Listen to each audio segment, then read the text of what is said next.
Hello friends, മഴ തൂരും മുമ്പിലേക്ക് എല്ലാവർക്കും സ്വാഗതം.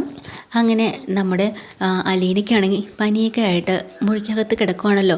ആ സമയത്ത് തന്നെയാണല്ലോ ചുക്ക് കാപ്പിയൊക്കെ ഇട്ടുകൊണ്ട് കൊടുക്കുന്നത് നമ്മുടെ ഭവിതയ്ക്ക് വല്ലാത്ത സങ്കടമുണ്ട് കേട്ടോ. എന്നാൽ അത് ആ സ്നേഹവും സങ്കടവും ഒന്നും പുറത്ത് കാണിക്കാത്ത ദേഷ്യത്തിലാണ് എല്ലാം പറയുന്നത്. മര്യാദയ്ക്ക് ചെന്ന് കിടന്നുകൂടെ, ഇതൊന്ന് കുടിച്ചുകൂടെ എന്നൊക്കെ ഇങ്ങനെ. അപ്പോൾ അതോടുകൂടി തന്നെ അലീനയ്ക്ക് മനസ്സിലാവുന്നുണ്ട് അവൾക്കിപ്പോൾ എന്നോട് നല്ല സ്നേഹമാണെന്ന്. അപ്പം ഇതൊക്കെ കഴിഞ്ഞിട്ട് നമ്മുടെ വൈജയന്തി കൃഷ്ണമോളെ വിളിച്ചിട്ട് ചോദിക്കുന്നുണ്ട്, എടി ഇവിടെ എന്തായിരുന്നു കുറച്ചു നേരം ഒരു ബഹളം? അമ്മേ, ഇവിടുത്തെ ബഹളം എന്ന് വെച്ചാൽ അമ്മയുടെ മോള് ആദ്യമായിട്ട് അടുക്കളയിൽ കയറിയതിൻ്റെ എന്ന് പറയാം കേട്ടോ. ആര് ബബിതയോ? അവളെന്തിനാ അടുക്കളയിൽ കയറിയ? ഇവിടുത്തെ ജോലിക്കാരി എന്തേ ചത്തുപോയോടി? അമ്മേ, ഇങ്ങനെയൊന്നും പറയരുത്. ചേച്ചിക്ക് സുഖമില്ലാതെ കിടക്കുക, പനിയാ. രോഹിതേട്ടൻ്റെത് കിട്ടിയതായിരിക്കും. പിന്നെ രോഹിതേട്ടൻ്റെത് കിട്ടിയത് അവൾ വല്ല മദർ തെരേസയല്ലേ? മദർ തെരേസയൊക്കെ തന്നെയാണ്. പിന്നെ അവളെ ശുശ്രൂഷിക്കാനും അവൾക്ക് വെള്ളം ഇട്ട് കൊടുക്കാനും ബബിത ആരാടി? അവൾക്ക് കോളേജിലൊന്നും പോകണ്ടേ? കോളേജിലൊക്കെ പോകണം എന്നും പറഞ്ഞ് അമ്മയുടെ മോനെ ഇവിടെ തല കുത്തനെ കിടന്ന സമയത്ത് അമ്മയുടെ മോനായിട്ട് ഇപ്പോൾ ജീവിതത്തിലേക്ക് തിരിച്ചു കൊണ്ടുവന്ന് ഇപ്പോൾ സംസാരിക്കുന്ന ഭാഗത്തിൽ വരെ കൊണ്ടെത്തിച്ചത് ആരാന്ന് പറയാം? ഈ പറയുന്ന ഈ മദർ തെരേസ തന്നെയാട്ടോ. അതുകൊണ്ട് കൂടുതൽ അങ്ങോട്ട് കളിയാക്കല്ലേ. എടി നീയൊക്കെ അവളെ സപ്പോർട്ട് പറഞ്ഞുകൊണ്ടിരുന്നോ? എനിക്കാണെങ്കിൽ ചൊറിഞ്ഞു വരുന്നുണ്ട് അവളെക്കുറിച്ച് പറയുമ്പോഴും. നാശം പിടിക്കാനായിട്ട് നശിച്ച് പോകുന്നില്ലല്ലോ അവൾ ചത്ത് മണ്ണടിഞ്ഞല്ലാതെ എനിക്ക് സമാധാനം ഉണ്ടാവില്ല. എന്നതാ എല്ലാവർക്കും അവളെക്കുറിച്ച് പറയുമ്പോൾ ഒരു വല്ലാത്തൊരു സ്നേഹവും സിമ്പതിയും എടുത്ത് തലേ കയറ്റി അങ്ങ് വെച്ചേക്കുമല്ലേ. അനുഭവിക്കൂടി നീയൊക്കെ. എല്ലാവരും അവളെ കൊണ്ട് നോക്കിയോ. അവൾ കാരണം ഈ കുടുംബത്തിൽ ഇത്രയും പ്രശ്നങ്ങൾ ഉണ്ടാക്കിയത്.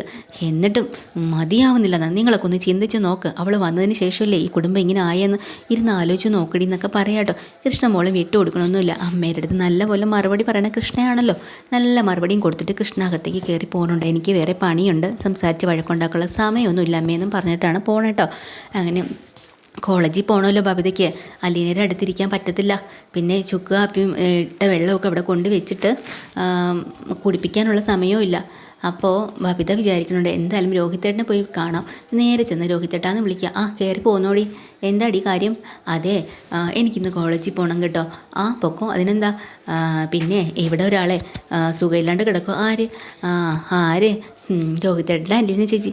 എൻ്റെ അലീന ചേച്ചിയോ? നീ അല്ലേടി ആദ്യം അലീന ചേച്ചി എന്ന് വിളിച്ചത്? അതിന് ശേഷമല്ലേ ഞാൻ വിളിച്ചത്. അതിപ്പോൾ എന്താ ആയിക്കോട്ടെ. എന്തായാലും അലീന ചേച്ചിക്ക് വയ്യ, നല്ല പനിയുണ്ട്. എന്തായാലും രോഹിത്തേട്ടൻ്റെ പിടിച്ചതാട്ടോ, അല്ലാതെ വേറെ വഴിയൊന്നുമില്ല പിടിക്കാനായിട്ട്. അതെയോ? താഴെയുണ്ട്. പിന്നെ ഞാനൊരു ഉത്തരവാദിത്തപ്പെട്ട ഒരാളിനെ ഏൽപ്പിച്ചിട്ട് പോകാമെന്ന് കരുതി. ഏട്ടൻ ഇവിടെ വെറുതെ ഇരിക്കുമല്ലേ, ചേച്ചിയെ നോക്കിക്കോണം. എനിക്ക് കോളേജിൽ പോകണം, കൃഷ്ണമോൾക്കും പോകണം. അച്ഛനും ചിലപ്പോൾ പോവും കടയിലേക്ക്, ആരും ഉണ്ടാവില്ല. സമയം ചേച്ചിക്കുള്ള ഗുളികയും എല്ലാം നോക്കണം. അച്ഛൻ ഡോക്ടറെ വിളിക്കാമെന്ന് പറഞ്ഞിട്ടുണ്ട്. ശരി, ഞാൻ നോക്കിക്കോളാം ഭവിത ചേച്ചിയെ എന്നും പറഞ്ഞുകൊണ്ട് രോഹിത് സന്തോഷത്തോടെ താഴേക്ക് ഇറങ്ങി വരുന്നുണ്ട് കേട്ടോ. അപ്പോൾ ഇതിനിടയ്ക്ക് താഴെ വരുമ്പോൾ തന്നെ അലീനയുടെ അടുത്തേക്ക് വന്നിരിക്കുകയാണ്. പനി ചുക്കാപ്പി കുടിക്കാനൊക്കെ. അപ്പോൾ അലീന കണ്ണു നോക്കുമ്പോൾ ഇവിടെ ഭവിതയുണ്ട്, രോഹിത്തുണ്ട്, എല്ലാവരും ഉണ്ട്. അലീനയ്ക്ക് സന്തോഷമായി. അപ്പോൾ ചേച്ചിക്ക് പനി എന്നെ പിടിച്ചതായിരിക്കുമല്ലേ? അത് സാരമില്ല. അങ്ങനെ എണീച്ചിരിക്കുന്നുണ്ട് കേട്ടോ നമ്മുടെ അലീന.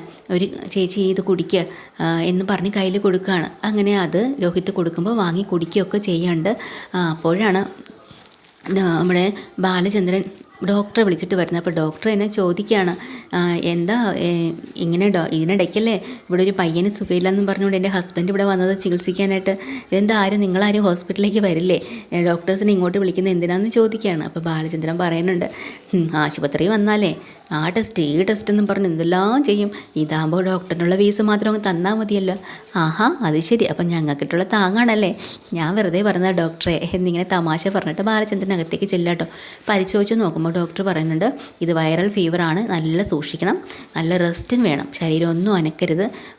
മരുന്ന് ഞാൻ എന്തായാലും എഴുതിത്തരാം. ഹോസ്പിറ്റലിൽ വന്നൊരു ഇഞ്ചക്ഷൻ എടുത്താൽ പെട്ടെന്ന് മാറും. പക്ഷെ നിങ്ങൾക്ക് ഹോസ്പിറ്റലിൽ വരാൻ താല്പര്യമില്ലല്ലോ, അതുകൊണ്ട് ഈ ഗുളികകളൊക്കെ കൃത്യസമയം കൊടുക്കണം, ധാരാളം വെള്ളം കുടിക്കണം. പിന്നെ നിങ്ങൾ ഇത്രയും പേര് ഇവിടെ ഉണ്ടല്ലേ, അപ്പോൾ പിന്നെ എന്തായാലും റെസ്റ്റ് എടുക്കാമല്ലോ. റെസ്റ്റ് എടുക്കണം കേട്ടോ, നിങ്ങൾ ശ്രദ്ധിച്ചോളാം, റെസ്റ്റ് എടുക്കുന്നുണ്ടോയെന്ന്, ഒരു ജോലിയും ചെയ്യരുത് എന്നൊക്കെ പറഞ്ഞ് ഏൽപ്പിച്ചിട്ടാണ് ഡോക്ടർ പോകുന്നത്. അപ്പോൾ കൃഷ്ണയുണ്ട്, രോഹിത്തുണ്ട്, ബബിതയുണ്ട്. ഇവർ 3 പേരും അലീനയെ മത്സരിച്ച് അങ്ങോട്ട് സ്നേഹിക്കുകയും പരിചരിക്കുകയും ഒക്കെ ചെയ്യാൻ കേട്ടോ. പുതപ്പ് മൂടിക്കൊടുക്കുന്നു, ചായ ഇട്ട് ഇതൊക്കെ കൊടുക്കുന്നു, ഗുളിക എടുത്ത് കൊടുക്കുന്നു, ഗുളിക വാങ്ങാൻ പോകണം, അല്ല എന്തൊക്കെ കാര്യങ്ങൾ. ബബിതയാണെങ്കിൽ കുറേ കാര്യങ്ങൾ അങ്ങോട്ട് നിർദ്ദേശിക്കുകയാണ് കേട്ടോ. രോഹിത്തേട്ടനെ തലകുത്തനെ പനിയായിട്ട് കിടന്ന് ഇവിടെ ഛർദ്ദിച്ച് കിടന്നപ്പോൾ നോക്കിയത് ആളാ ഇപ്പം ഇങ്ങനെ കിടക്കുന്നത്, അതുപോലെ തിരിച്ച് നോക്കിക്കോണം എന്നൊക്കെ ഇങ്ങനെ പറയാം കേട്ടോ. ഇതെല്ലാം കേട്ടിട്ട് നമ്മുടെ ബാലചന്ദ്രൻ അത്ഭുതവും സന്തോഷവും സങ്കടവും ഒക്കെ വരാണ്. എന്നിട്ട് പറയുന്നുണ്ട്, അതെ, നിങ്ങൾ 3 പേരും കൂടെ എന്തൊരു മത്സരിച്ചാണ് ഇവിടെ ഒരാളെ സ്നേഹിക്കുന്നത്. ഞാനും ഇവിടെ ഹാർട്ട് അറ്റാക്കായിട്ട് കുറേ നാൾ അസുഖമായിട്ട് കിടന്നു, ഒരൊറ്റയാണ് എന്നെ തിരിഞ്ഞു നോക്കിയിട്ടില്ല. കൊള്ളാം, ഇങ്ങനെ തന്നെ വേണം, അച്ഛനോട് ഒരു സ്നേഹമില്ലാത്ത മക്കൾ എന്നൊക്കെ പറഞ്ഞ് കളിയാക്കുമ്പോൾ നമ്മുടെ കൃഷ്ണ പറയാം, അച്ഛാ അസൂയയ്ക്കും കുശുമ്പിനൊന്നും മരുന്നില്ല കേട്ടോ. എടി നിന്നെക്കൂട്ട് ഞാനൊന്ന് തരുന്നുണ്ടെന്ന് പറഞ്ഞ് കയ്യോങ്ങ കേട്ടോ. ആ കയ്യിലേക്ക് കൃഷ്ണ അങ്ങോട്ട് ചേർത്ത് വെച്ചിട്ട് ടാറ്റ അച്ഛാന്ന് പറയാണ്. കൃഷ്ണക്കുട്ടി കുറുമ്പിയാണല്ലോ. അങ്ങനെ രോഹിത്തിനെ ഏൽപ്പിച്ചിട്ട് അവർ പോവും. അപ്പോൾ രോഹിത്ത് പറയുന്നുണ്ട്, എടി കോളേജിൽ പോകാൻ സമയമായില്ലേ, അവർക്കും സമയമായി, നീയേ സൂക്ഷിച്ച് അവളെ കൊണ്ടുവിടുക കേട്ടോ. അവർ സ്കൂട്ടറിലാണല്ലോ പോണത്, അതുകൊണ്ടാണ് അങ്ങനെ പറയുന്നത്. ആ ഏട്ടൻ്റേതായിട്ടുള്ള ആ ഒരു സ്നേഹവും കരുതലും ഒക്കെ അവിടെ രോഹിത്ത് കാണിക്കുകയാണ്. ഇതിനിടയ്ക്ക് നമ്മുടെ ബാലചന്ദ്രൻ ഫോണിൽ മനുവിനെ വിളിക്കുകയാണ്. മനുവിന് ആഴ്ചയിൽ 2 ദിവസം ഓഫീസിൽ പോയാൽ മതിയല്ലോ. അങ്ങനെ എറണാകുളത്തേക്ക് പോകേണ്ട ആവശ്യമുള്ളതുകൊണ്ട് അങ്ങോട്ട് പോയിക്കൊണ്ടിരിക്കുമ്പോഴാണ് കോള് വരുന്നത്. എന്താ അങ്കിളേയും ചോദിക്കുമ്പോൾ, എടാ ഇവിടെ നിനക്ക് വേണ്ടപ്പെട്ട ഒരാളിന് പനി പിടിച്ച് കിടക്കാമെന്ന് പറയാം. ആർക്ക്? വൈജാൻറ്റിക്കോ? വൈജാൻറ്റിക്കോ? ബെസ്റ്റ്, അതാണല്ലേ നിനക്ക് വേണ്ടപ്പെട്ട ആൾ. എടാ ഇവിടെ വേറൊരാളുണ്ടല്ലോ, നിന്നെ മാത്രം അവളെ മാത്രം ആലോചിച്ചുകൊണ്ടിരിക്കണൊക്കെ കളിയാക്കട്ടോ. അലീനയ്ക്കാണോ എന്ന് ചോദിക്കണ്ട്. അതെ, അയ്യോ എന്തു പറ്റി പെട്ടെന്ന്? പനിയാണ്, ഡോക്ടറൊക്കെ വന്ന് നോക്കിയിട്ട് പോയി. നിൻ്റെ വാട്സപ്പിലേക്ക് ഞാനൊരു പ്രിസ്ക്രിപ്ഷൻ ഇട്ടിട്ടുണ്ട്, മരുന്ന് വാങ്ങിച്ചുകൊണ്ട് വരുമ്പോൾ ഞാൻ എറണാകുളത്തേക്ക് പൊയ്ക്കൊണ്ടിരിക്കുകയായിരുന്നു. എന്നാൽ പിന്നെ ഇനി എന്ത് ചെയ്യും? കുഴപ്പമില്ല അങ്ങളെ, ഞാൻ തിരിച്ച് വന്നോളാം. അപ്പം നിനക്ക് പോകണ്ടേ എറണാകുളത്തേക്ക്? അല്ല, ഇനിയിപ്പം ഞാൻ പോകണില്ല. എനിക്കറിയാടാ നീ പോവില്ലെന്ന് എന്ന് പറഞ്ഞ് ബാലചന്ദ്രൻ മനുവിനെ വെച്ച് കളിയാക്കണം കേട്ടോ. അത് കഴിഞ്ഞിട്ട് ബാലചന്ദ്രൻ അകത്ത് കയറിയിട്ട് പറയാം, മോളെ ഞാൻ എന്തായാലും ജോലിക്ക് പോകുന്നുണ്ട്, എടാ നീ നോക്കിക്കോണം ചേച്ചീന്നൊക്കെ പറഞ്ഞിട്ട് ബാലചന്ദ്രൻ പോവാണ്.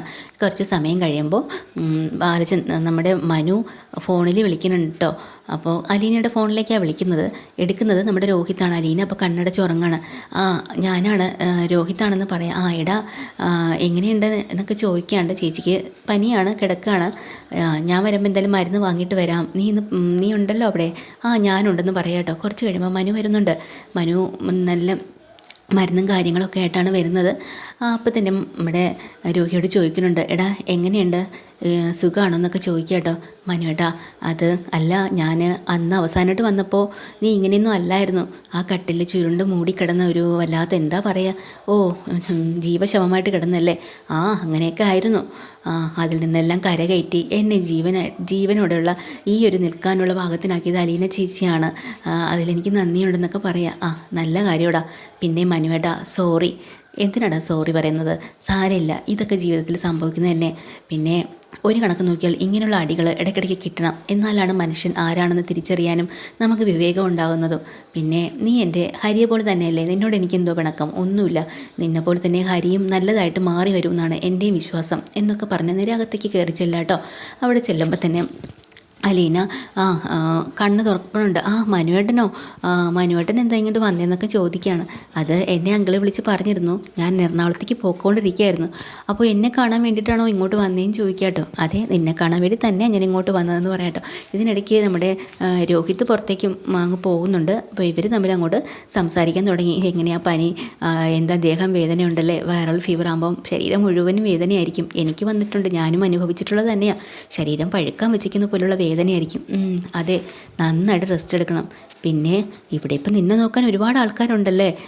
അപ്പോഴാണ് അലീന പറയണത്, അതേ മനുവേട്ടാ, സത്യം, എല്ലാവരും എന്നെ ജീവനെ പോലെ സ്നേഹിക്കുന്ന രോഹിത്തും ബബിതയും കൃഷ്ണമോളും അച്ഛനും എല്ലാവരും, ഈ 5 പേരും ഇപ്പോൾ എനിക്കറിയില്ല, എല്ലാവരും 4 പേരാ എന്നെ സ്നേഹിക്കാൻ എന്നൊക്കെ ഇങ്ങനെ പറയാം. ഇതെങ്ങനെ സാധിച്ചെടുത്തടി നീ എന്ന് ചോദിക്കാട്ടോ മനു. അപ്പോഴാണ് അലീന പറയുന്നുണ്ട്, സ്നേഹം കൊടുത്താൽ അത് തിരിച്ച് കിട്ടും, അതെനിക്ക് ഉറപ്പാണ്, അതാണ് എനിക്കിപ്പോൾ കിട്ടിയതെന്ന് പറയുന്നുണ്ട്. അത് ശരിയാ, സ്നേഹം കൊടുത്താൽ തിരിച്ച് കിട്ടും, അതെനിക്കും അറിയാം. പക്ഷേ എൻ്റെ കാര്യത്തിൽ നടക്കുന്നില്ലല്ലോ ദൈവമേ, ഞാൻ സ്നേഹം കൊടുത്തിട്ടും എനിക്ക് കിട്ടുന്നില്ല എന്നിങ്ങനെ പറയാണ്.